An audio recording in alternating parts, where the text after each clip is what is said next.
still want.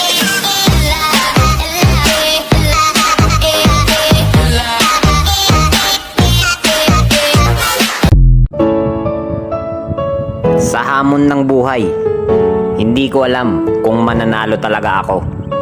Basta ang alam ko, hindi ako magpapatalo.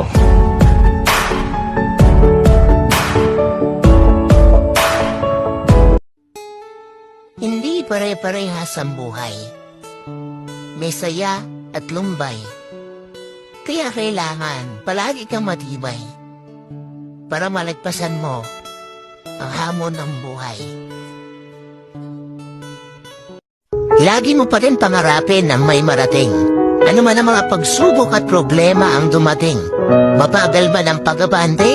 Okay lang yan. Basta ang importante dumidiskarte. Tandaan mo na ang buhay ay hindi laging malungkot at malumbay. Kaya patuloy ka lang lumaban at maging matibay. Dahil darating din ang araw, lahat ng plano mo sa buhay ay magtatagumpay.